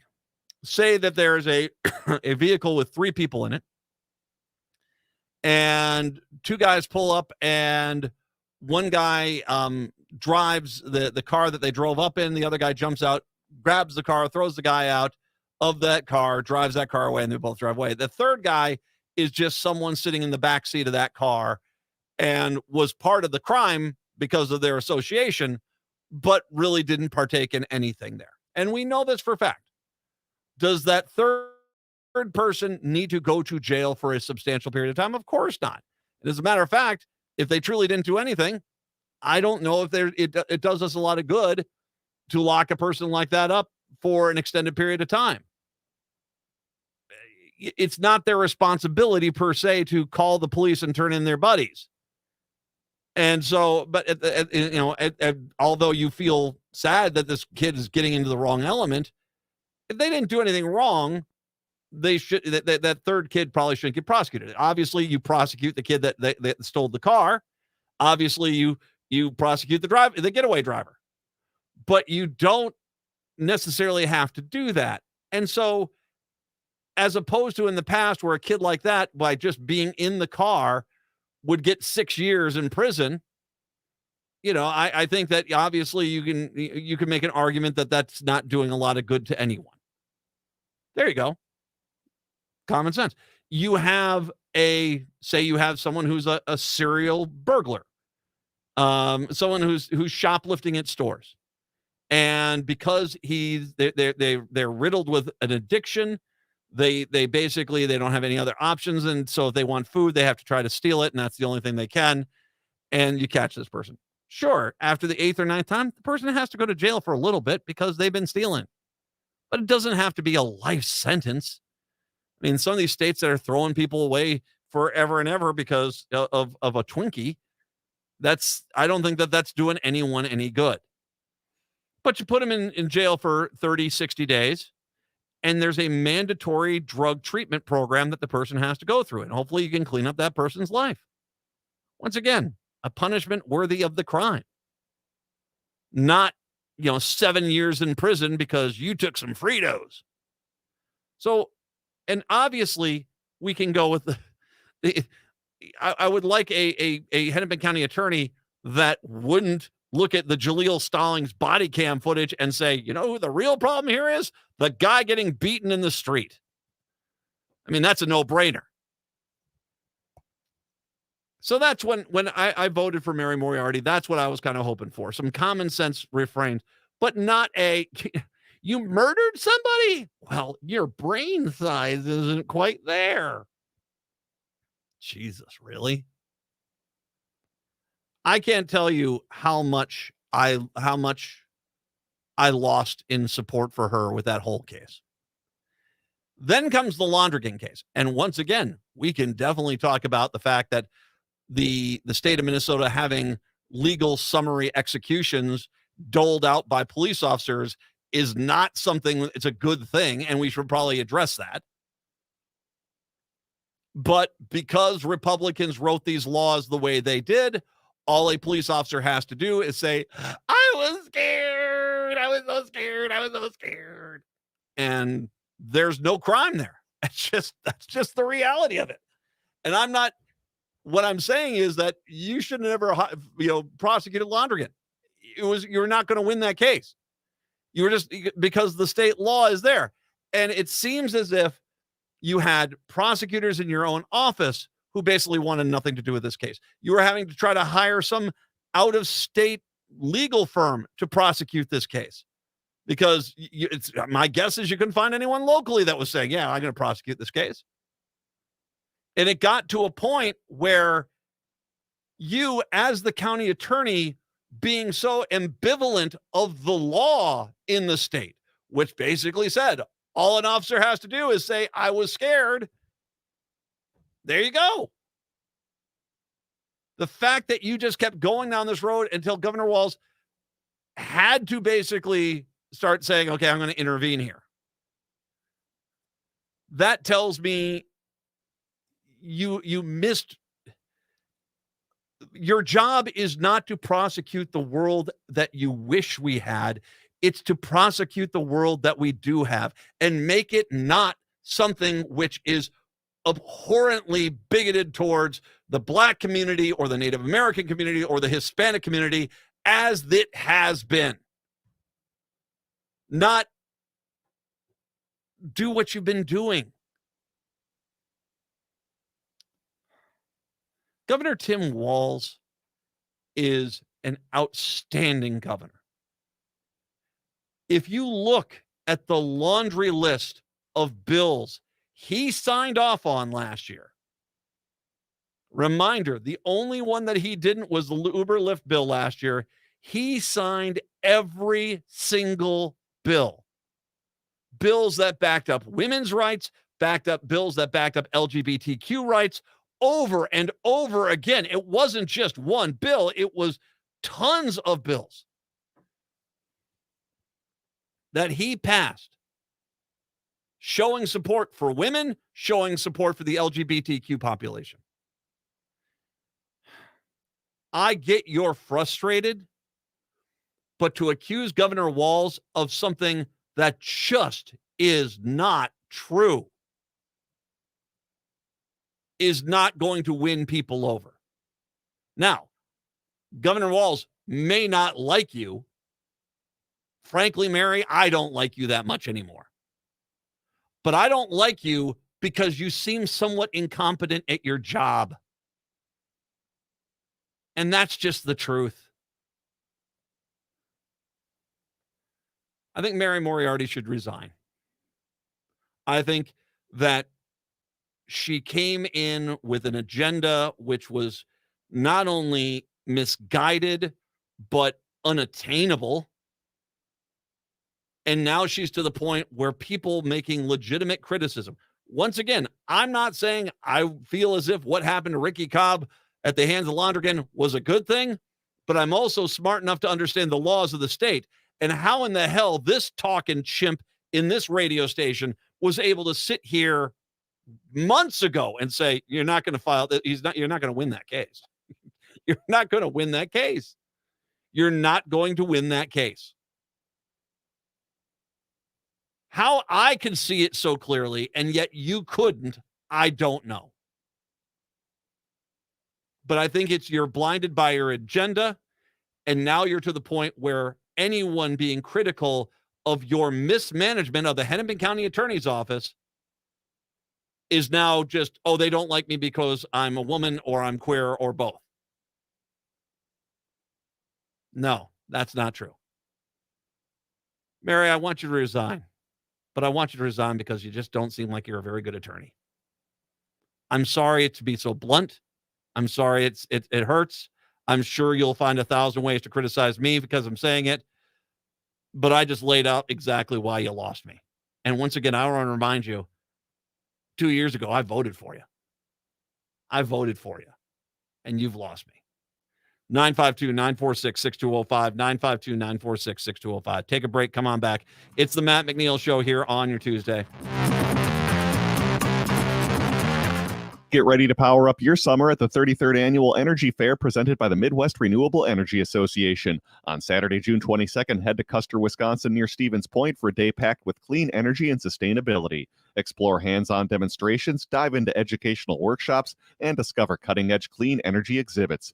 Don't miss the chance to tour the MREA's energy storage facility. Plus, there's more than just green energy. Indulge in sustainable food options, groove to live music, and enjoy family-friendly fun. Lace up your sneakers for the Rise Up and Race 5K starting at 8 a.m., and energy professionals can get an early start to the weekend with Industry Demo Day on Friday, June 21st, featuring exclusive demonstrations and continuing education. Camping sites are available, and there are affordable options nearby. And here's a bonus, charge your electric vehicle for free. Again, that's the 33rd Annual Energy Fair presented by the Midwest Renewable Energy Association in Custer, Wisconsin on Saturday, June 22nd. Visit energyfair.org to join in shaping a cleaner, greener future. That's energyfair.org. It's time to experience the amazing flavors of eatlocalminnesota.com. It's your key to unlocking the best local and independently owned restaurants in the Twin Cities. Nightingale off 26th and Lindale is where good times and great flavors unite. Chef Carrie keeps it fresh with seasonal dishes, or savor classics like the Nightingale Burger, steak tartare, and irresistible chocolate pot de crème. Explore tasty vegetarian, vegan, and gluten-free options, and enjoy craft cocktails, curated wines, and half-price wine bottles every Monday. Open daily 5 p.m. to 1 a.m. More at nightingalempls.com. Maverick's Real Roast Beef in Roseville sets the bar when it comes to roast beef sandwiches. But let's not forget their other mouthwatering offerings. From Philly steak to turkey bacon avocado, BLT, crispy chicken, fish, brisket, and pulled pork, the menu is a flavor-packed delight. Don't miss out on their delicious variety. Explore the full menu at mavericksbeef.com. Your taste buds will thank you. Hi, my name is Katty from Minnesota Recovery Connection. And I'm Erin with Minnesota Recovery Connection. We'd like you to listen to our show, Redefining Recovery, a Recovery Revolution. It is on Saturdays at 10 a.m. on AM 950. On the show, we discuss topics about addiction, understanding substance use disorder, the many pathways to recovery, and finding your personal journey. Listen to Redefining Recovery Saturdays at 10 a.m. and find our podcast on your favorite app.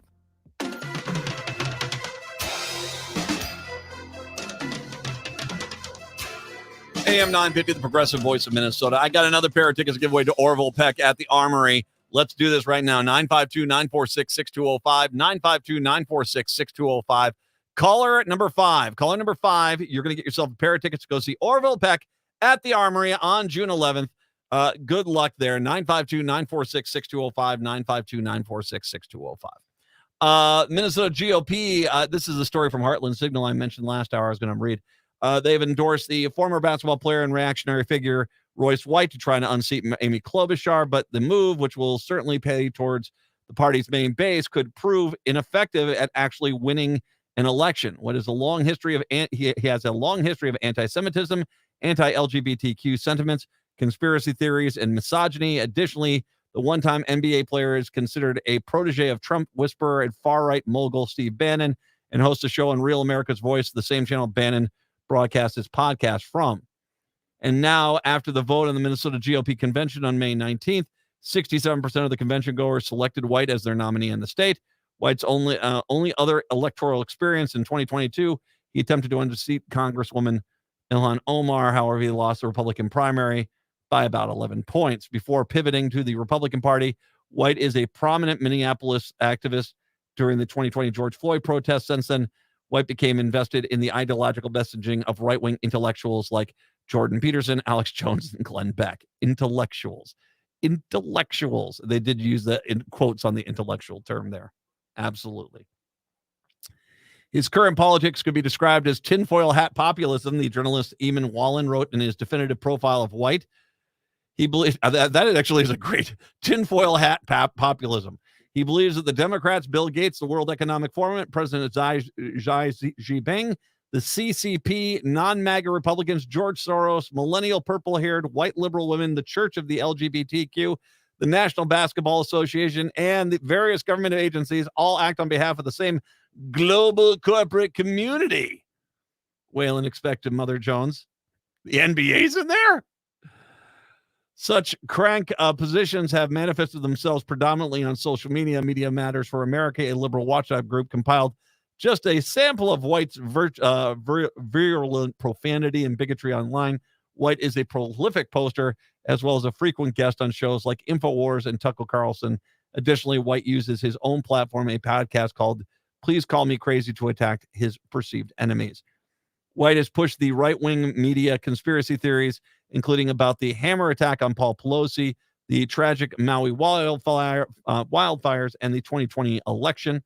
Media Matters described the recent post. He's also virulently anti-LGBTQ, writing, the LGBTQ movement is the brainchild of radical feminists and their cucked men, at least from a political standpoint. He has claimed that former professional basketball player Charles Barkley was influenced by a Jewish cabal. And he's the Republican nominee in the state. You know, when I look, and I imagine Joe Biden's the same way. When I say to myself, you know, how much time and effort do we have to put in Minnesota? Hey, Royce White is the top of their ticket for this election cycle, right below Donald Trump. Okay, hey, well, I think we're doing good. Doesn't mean we don't all vote. Everyone votes every election for sure. Native Roots Radio is up next. Have a good one. We are back tomorrow. Till then, see ya. The place for warm weather fun is the Park Tavern. Not only